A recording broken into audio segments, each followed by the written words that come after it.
Greetings, friends. It's Josh. And I'm Brian. Maybe. Maybe. And this is the Dead Tired Dads podcast. Welcome. This is a podcast.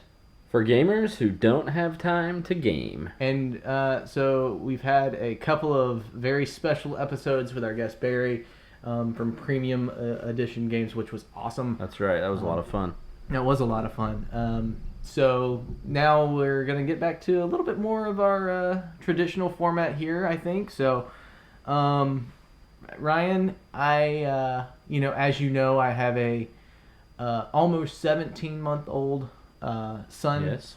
And for my job, this is another work-related story for me. So, for my job, I have to get out of my regular persona. I have to wear a shirt and tie every day. That's true. Which is lame.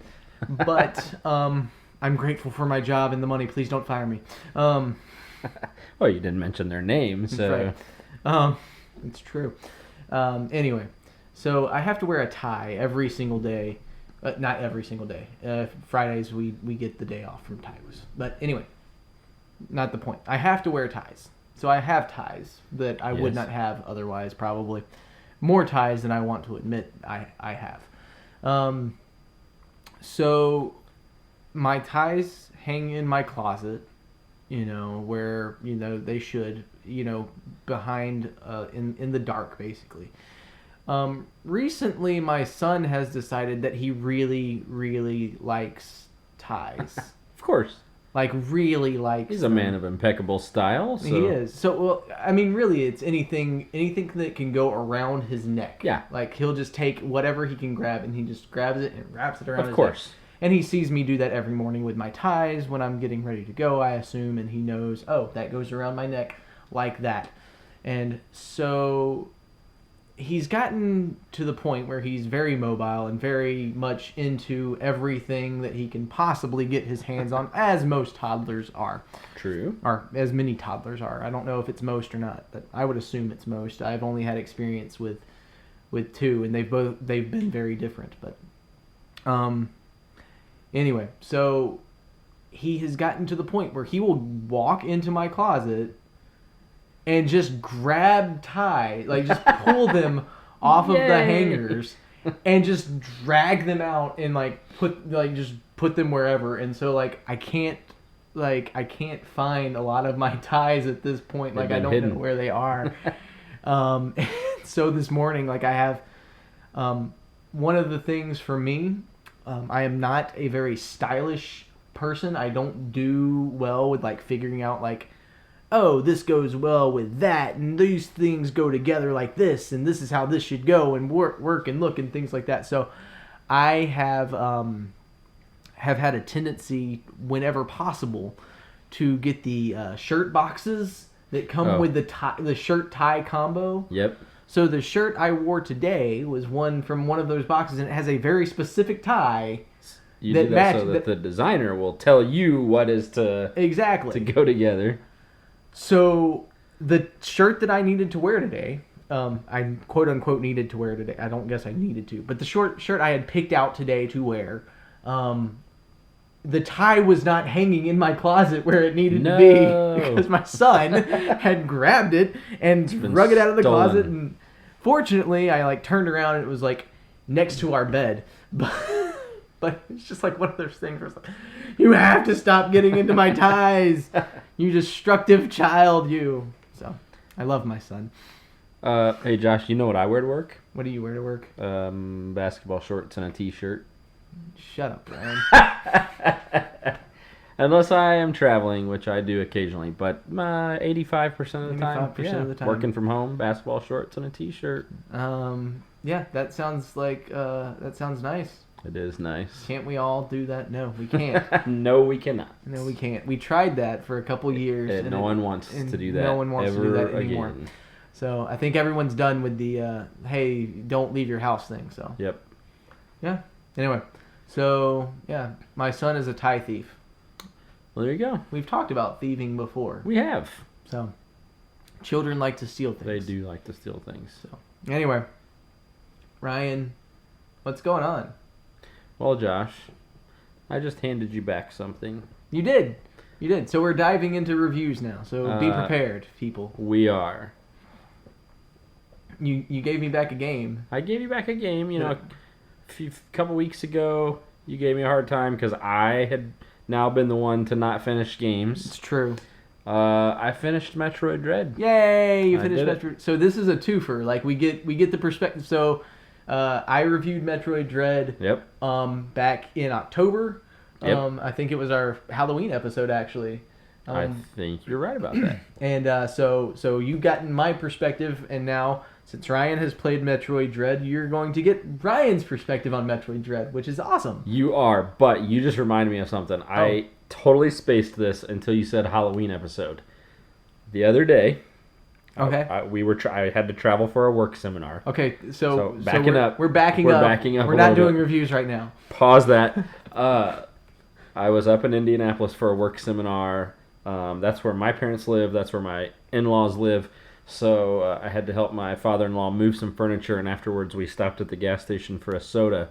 And right in the middle of the gas station, as you walked in, there was this big, like, what's the word I'm looking for? Like end cap type thing. Yeah. And they're selling, display, there you go. And they're selling an abomination.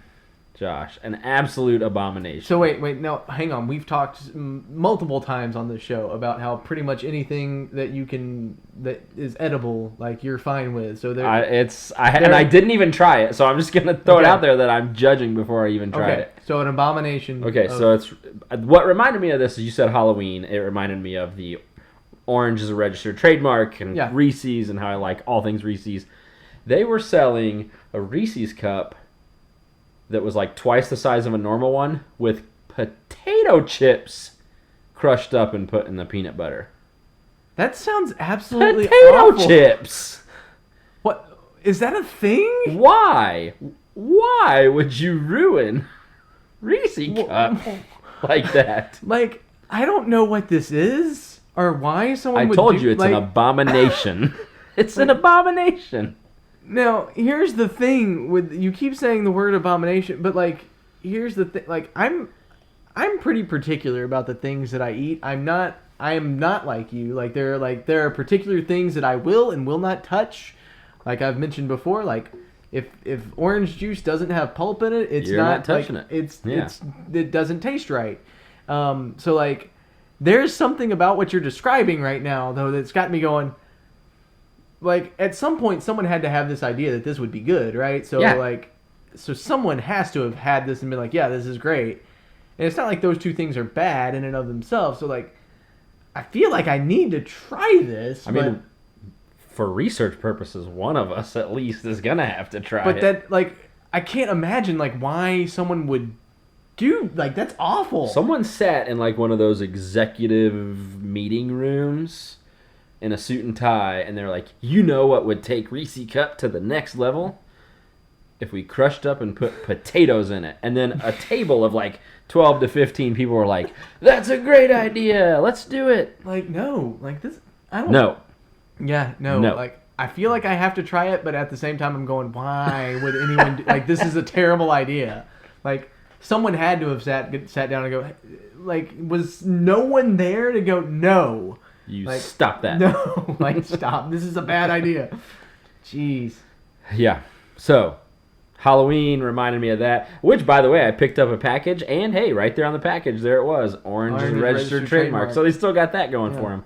But Reese Cup mixed with potato chips. Who's potato chips? Like that's the the other thing. Like, are these Lay's? Did Reese's get like? You don't know. Did Reese's get into the potato chip game? You're just gonna have to eat one and find out. Yeah. No, I want to, but like I don't want to spend that money. I feel like now that we've made it a big deal, I can't eat one because what if I like it? And then I'm going to have to come on here and backtrack and talk about how good it is. Okay, like it's actually really a good idea. It's phenomenal. Yeah. Hey, Reese's, if you want to give us a sponsorship. Yes, there it is. Never fails. If Reese's wants to give us a sponsorship, I'll tell the whole world that is the greatest Reese Cup I have ever eaten. Oh man, phenomenal. Okay, so anyway, back to our game reviews. So now we're ready for game reviews. We really are going to talk about games. And now we're going to talk about Metroid Dread. Yeah. Ryan's going to talk about Metroid Dread. So I beat Metroid Dread. Congratulations. Yeah, that is a well-earned achievement. If you can say that sentence, I beat Metroid Dread, you do deserve a congratulations. Because here is my review of Metroid Dread. Let's go. This game is really, really good. It is. But it is infuriating. It's absolutely infuriating. In fact, if I didn't have to give that back to you, or if I was made of money, I would have taken that out in the yard and smashed it with a hammer. That's how infuriating this game is. Oh, man. Wow. That, like, you should have strong emotions. I do have strong emotions about this game. It's a really, really good game, but it's like, there are 2 or 3 points that it is unnecessarily difficult. Sure. Just unnecessary. For some inexplicable reason, the final boss is not one of those 2 or 3 moments. Go figure. Well, to be fair, you had a little bit of help with the final boss. You did. That was an amazing tip, by the way. That leads to another funny story. Okay. So gracious, Ryan. After I beat the game, I was sort of doing a Google search of what people's strategies were. And I'm not going to spoil it for people who haven't played it yet. Let's just say the strategy you shared with me, I didn't see other people mentioning it. I saw 1 or 2, but I probably looked at 10. Oh, really? And I'm really wondering why? That surprises me. Why not? That really surprises me because I mentioned it to you when I told you that I can't remember what I was looking up, but I had gotten to that point in that boss battle and I was looking something else up to make sure. I think I was looking at something about phase 2. And to make sure I was doing something properly. And someone the person that I what I had looked up mentioned that strategy and I was like, it's a game changer. That just makes my life way easier. So it makes it go from very difficult to oh, this is easy. Yeah. So that surprises me that it's not more prevalent. I was shocked. Out there. I was like, wait a minute, why wouldn't that be? Maybe people just don't know, but it's incredible. As I was talking with you about that final boss battle, it actually made a lot of sense the way that the way that it progresses because it starts off with your first weapon. Yeah. Moves on to your second weapon and your final weapon that you get. So it's that's actually something that I do think they did pretty well in the game, as it was mostly linear. Mostly it was just keep progressing to the next area. If you can, just go through that next door, go through that next room. It sort of progresses itself a little bit. Well, one of the things that I loved about the game that it is challenging, but there's also this exploration thing and the frustration part of it for me. Whenever I would find that I was getting frustrated, I would just stop and go back and try to find energy tanks or try to find missile that I had missed. Look at the map and just try to find rooms that that maybe I had missed something. Things like that. So that's how I would deal with that. Now I will say, I'll add this, that at least part of the frustration for me, as I shared with you, is I'm not very good at platformer games. Sure. It's just not something that I'm particularly skilled at. So that adds to it. If you're not good at it and it's a challenging game, it's doubly challenging. So, yeah. So I will give that the benefit of the doubt. I do think this is a really, really good game. It's very well done. Something I was surprised by was, for lack of a better term, how good the graphics are. There's multiple times in the game where I forget that it's a 2D side scroller. I was like, whoa, that looks like I can walk back there, but you can't. Yeah, no, and that's another thing that is really fascinating about that game. They did such a great job in making it feel like it's fully three-dimensional. The world feels very three-dimensional. It feels real. Yeah. It doesn't feel like you're just in 2 dimensions. So yeah, I absolutely agree with that. In terms of like what we typically talk about, for being a dad and being busy and family friendly, I found it pretty easy to stop and save. Like I didn't have any trouble like going like, oh, I'm running out of time, I need to leave or whatever. I found it pretty easy to find save points. So you could play it in. I felt like you could play it in short enough bursts. Yeah, no, I think they did a pretty good job of dispersing the save points throughout the game. Yeah. My 7-year-old enjoyed watching it. He loved it. He thought it was really cool when I got a new weapon or a new power or ability.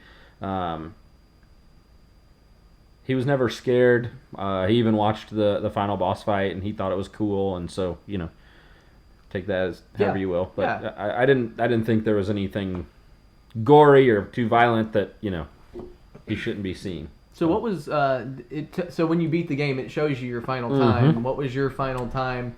12 hours and 41 minutes. That's not bad. That's really not bad. That is not bad for your first playthrough. I think mine was like 17 hours. Now, something I'm curious about. Does it count the 900 times that I died? No. Okay. I don't believe it does. I didn't think it was. I think like when you say like it's like when you save, it saves your time from then to then. From there, and so then like if once you go through, you beat the next boss and you save. That's what it counts. It counts that time. So the time you beat it is the time that it saves. I didn't think so, but yeah. Obviously, you spent more than 12 hours playing it. Right. So my first time through, I actually 100%ed the game. Oh, that's crazy. So like, to me to 100%. Now, this was a game that I wanted to 100%, and I wanted to do it bad enough that I was like, I need to look up how to find a few things. Yeah. I wanted to go into the final boss having everything like so. So I did. I went and looked up, how to do certain things, how to get to certain things. Yeah. And even with certain tutorials, there's at least one missile that I'm thinking of that's just the stupid, like it is the absolute stupidest. You want to talk about aggravating? I think I know which one you're talking about. Like you want to? I don't know that you do.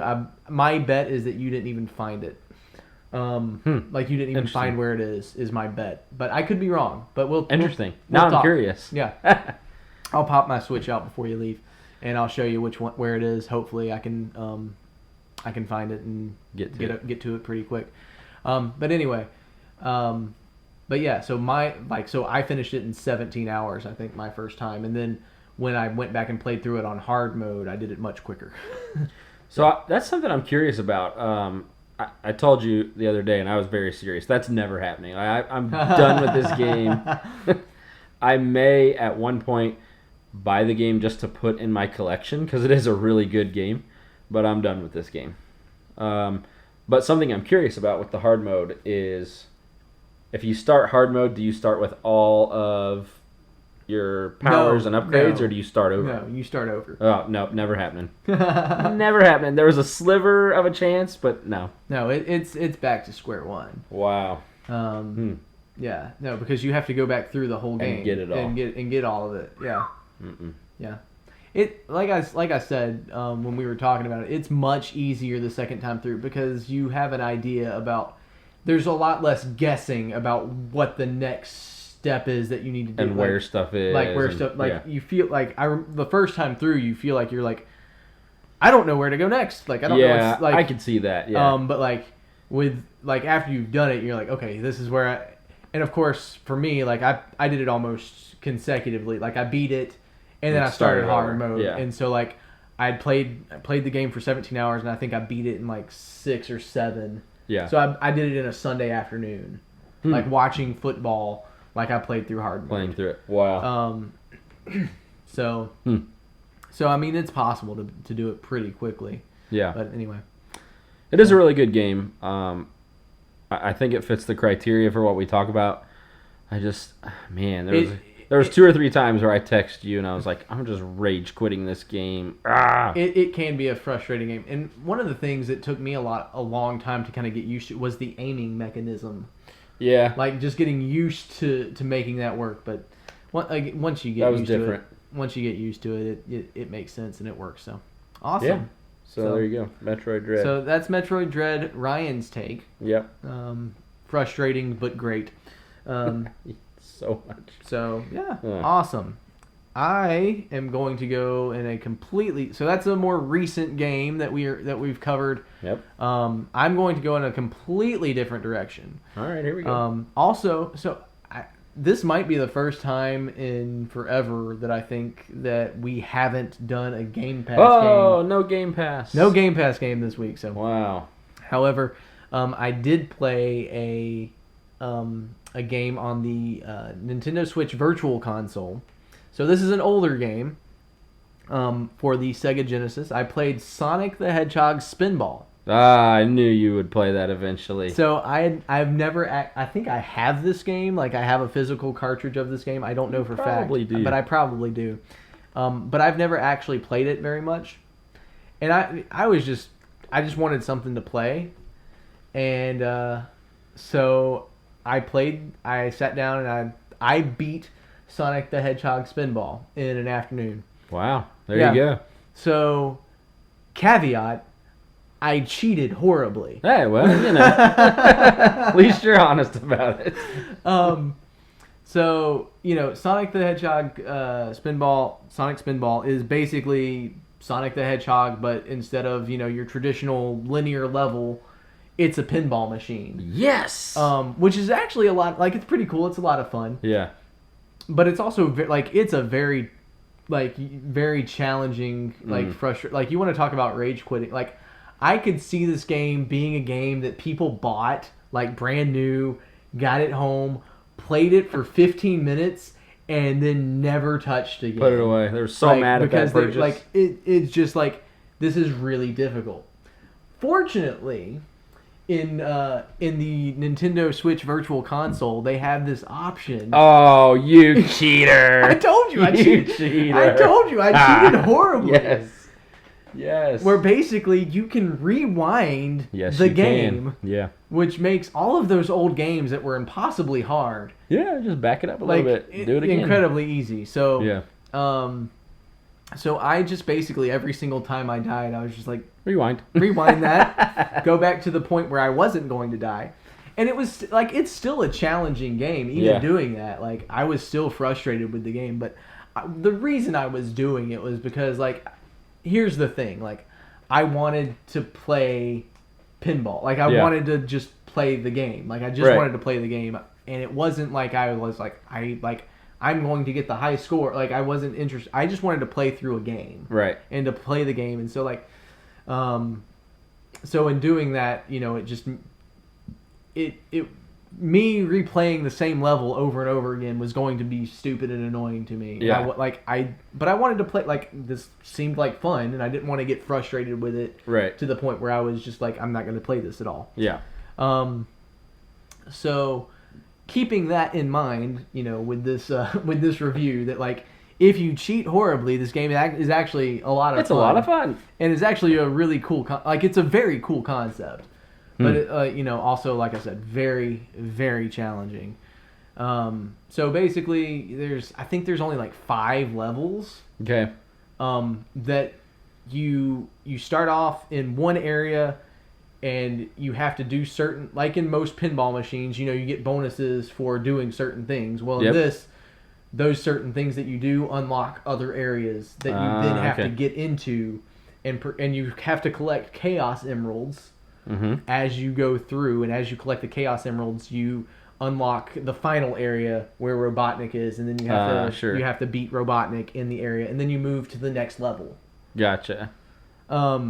So, as you can imagine, and the thing is, it's not like you get to the next area and then you're in that area. No, you can go back accidentally because it's pinball. So Sonic just kind of goes wherever you hit him. Right. So you can end up back in area 1 when you were in area 3. Yeah.